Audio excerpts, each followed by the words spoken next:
Hi friends. Crochet கற்றுக்கணும்னு ஆசையாக இருக்கா? ஆனால் எங்கேருந்து ஸ்டார்ட் பண்ணுறதுன்னு தெரியலையா? கவலையே படாதீங்க. இந்த வீடியோவில் ரொம்பவே பேசிக்கான 3 ஸ்டிச்சஸ் மட்டும் வச்சு எப்படி குரோஷே ஸ்டார்ட் பண்ணுறதுன்னு பார்க்க போகிறோம். எந்த ஒரு குழப்பமும் இல்லாமல் 5 நிமிஷத்தில் ஈஸியாக கற்றுக்கலாம். வீடியோவை ஸ்கிப் பண்ணாமல் கடைசி வரைக்கும் பாருங்கள். முதல்ல நம்ம இப்போ போடுறது ஸ்லிப் நாட். இந்த ஸ்லிப் நாட் போடுறதுக்கு முன்னாடி என்னென்ன பொருள் தேவைன்னு நம்ம பார்க்கலாம். யான் தேவை, அதுக்கப்புறம் குரோஷே ஹூக்கு, அதுக்கப்புறம் அது கட் பண்ணுறதுக்கு ஒரு கட்டர்.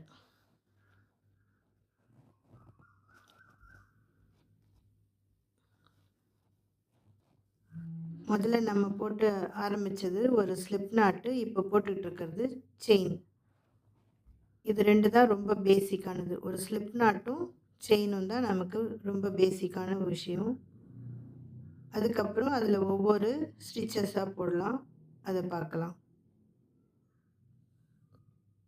இப்போ ஒரே ஒரு செயினை மட்டும் விட்டுட்டு சிங்கிள் குரோஷே போட போகிறோம். சிங்கிள் குரோஷே போடுறதுக்கு ஹூக்கை அந்த செயின் உள்ளே இன்சர்ட் பண்ணணும். பண்ணி வெளில இழுத்தா இப்போ 2 லூப் இருக்குதுங்களா, இது வழியாக அப்படியே செயினில் எடுத்தோம்னா ஒரு செயின் வரும். இப்போ நல்லா கவனிங்க.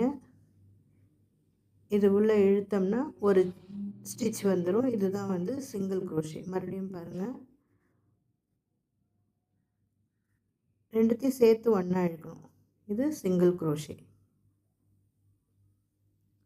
இன்சர்ட் பண்ணுறோம், ஹூக் வழியாக அங்கே பிடிச்சிட்ருக்க நூலை இழுக்கிறோம். அது 2 செயின்லேயும் பிடிச்சி இந்த நூலை இழுத்தோம்னா இதுக்கு பேர் சிங்கிள் குரோஷே.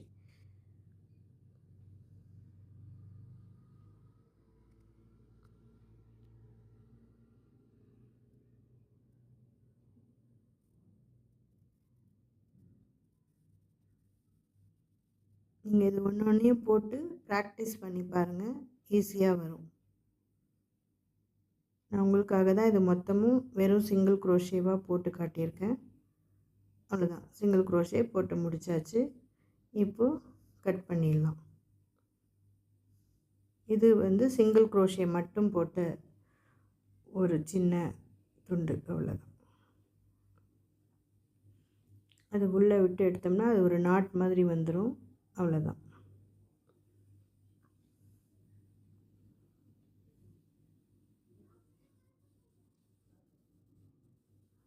அடுத்து போடுறது ஒரு செயின்.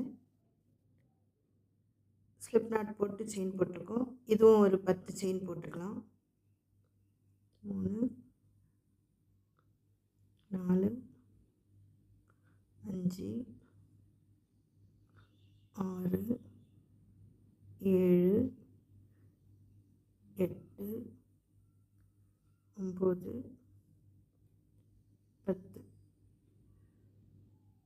11. இப்போ என்ன பண்ணணும்னா ஒரே ஒரு தடவை சுற்றி ஒரு செயினை விட்டுட்டு 2வது செயினில் இன்சர்ட் பண்ணி இழுத்தோம்னா இது ஹாஃப் டபுள் குரோஷே. செயினை உள்ளே விடுறோம், எடுக்கிறோம். இந்த 3 லூப் இருக்கு இல்லைங்களா, 3 வழியாகவும் வெளியில் எடுத்துட்டோம்னா அதுக்கு பேர் ஹாஃப் டபுள் குரோஷே. திரும்ப பாருங்கள், செயினை சுற்றுறோம், செயின் உள்ள இன்சர்ட் பண்ணுறோம். இப்போ இந்த 3 லூப்பையும் சேர்த்து வெளியில் இழுத்தோம்னா இது ஹாஃப் டபுள் குரோஷே. அகைன்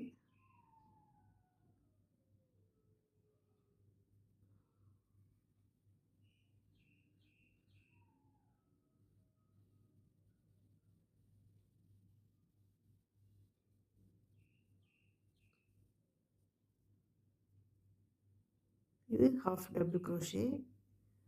ஒரு தடவை யானை யூஸ் பண்ணி இந்த மாதிரி போட்டுட்டோம்னா ப்ராக்டிஸ் பண்ணும்போது இழுத்து நம்ம திரும்ப திரும்ப யூஸ் பண்ணிக்கலாம். ஆனால் ப்ராஜெக்ட் பண்ணும்போது ஒரு தடவை யூஸ் பண்ணோம்னா அந்த த்ரெட்டை யூஸ் பண்ணாமல் இருந்தால் நமக்கு ப்ராஜெக்ட் நல்லா வரும். நல்லா கவனிங்க. ஒரு தடவை யானை சுற்றி செயின் உள்ள விட்டு எடுத்தால் 3 லூப் இருக்கும். இப்போ ஹூக்கில் அந்த 3த்தையும் மொத்தமாக இழுத்தோம்னா அதுதான் ஹாஃப் டபுள் க்ரோஷே. இதே மாதிரி நீங்களும் போட்டு பழகுங்க. நம்ம இன்றைக்கி சொல்லி கொடுத்துருக்குற 3 ஸ்டிச்சஸை மட்டும் வச்சு நீங்கள் க்ரோஷேயில் எல்லா ப்ராஜெக்டையும் பண்ண முடியும்.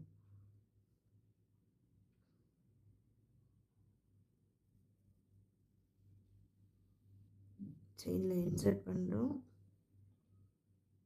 யானை வெளியில் இழுக்கிறோம், 3த்தையும் சேர்த்து வெளில எடுத்தோம்னா இதுதான் ஹாஃப் டபுள் க்ரோஷே. டைட்டாகவும் பிடிக்கக்கூடாது யானை, ரொம்ப லூஸாகவும் விடக்கூடாது. டைட்டாக பிடிச்சா இழுக்க முடியாது வெளியில், அதே நேரம் ரொம்ப லூஸாக விட்டால் தெளிவாக இருக்காது ஸ்டிச்சஸ்.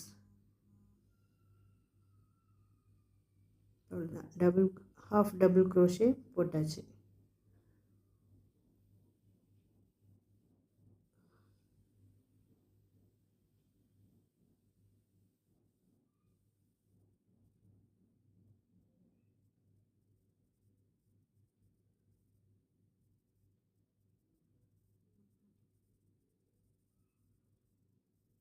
நாட் போட்டு ஃபினிஷ் பண்ணியாச்சு. அடுத்து இப்போ போட போகிறது டபுள் க்ரோஷே. இதில் பார்த்திங்கன்னா முதல்ல போட்ட மாதிரி ஸ்லிப் நாட் இல்லாமல் ஈஸியாக போடுறதுக்கு சொல்லி கொடுத்துருக்கேன். ஒரு சின்ன முடிச்சு மாதிரி போட்டுட்டு ஃபுல்லாக இழுக்காமல் அதில் நம்ம ஹூக்கை விட்டு இழுக்கிறோம். இதுக்கு மேலே போடுறது செயின். ஜஸ்ட் இன்சர்ட் பண்ணி வெளில எடுக்கிறோம், ஒரு செயின் வந்துடும், அவ்வளோதான்.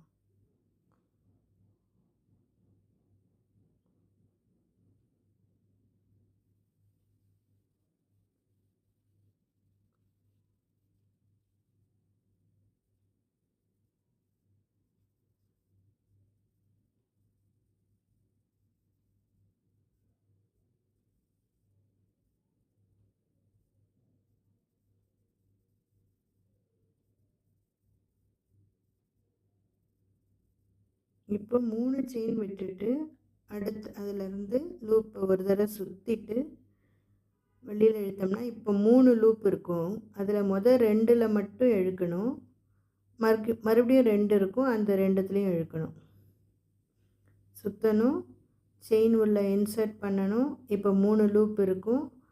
ஃபஸ்ட்டு 2 லூப்பை வெளியில் இழுக்கணும், அப்புறம் 2 லூப்பை எடுக்கணும். இதுதான் டபுள் க்ரோஷே. 3 இருக்குங்களா? ஃபஸ்ட்டு 2ல் மட்டும் வெளில இழுக்கணும், இப்போ 2 இருக்குது, இந்த 2ல் வெளில இழுக்கணும் லூப். இது ஒரு டபுள் க்ரோஷே. இப்போ இந்த செயினில் போடுறது எல்லாமே டபுள் க்ரோஷே.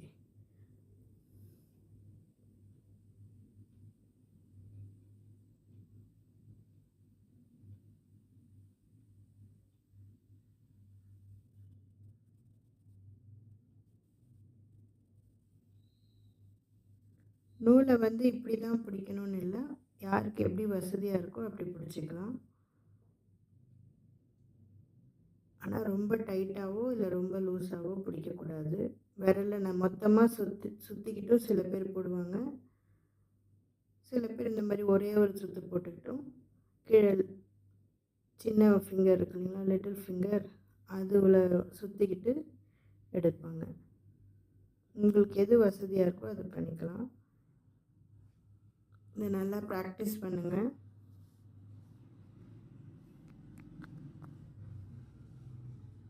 இப்போ போட்டது double crochet.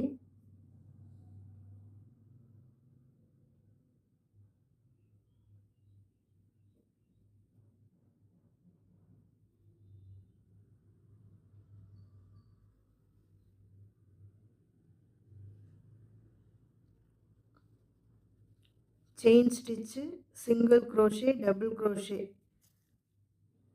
Half double crochet, இதெல்லாம் தெரிஞ்சாலே நீங்கள் பாதிக்கும் மேலே க்ரோஷே கற்றுக்கிட்டத மாதிரி தான். வீட்டில் ட்ரை பண்ணி பார்த்துட்டு உங்களை எக்ஸ்பீரியன்ஸை கமெண்ட்ஸில் சொல்லுங்கள்.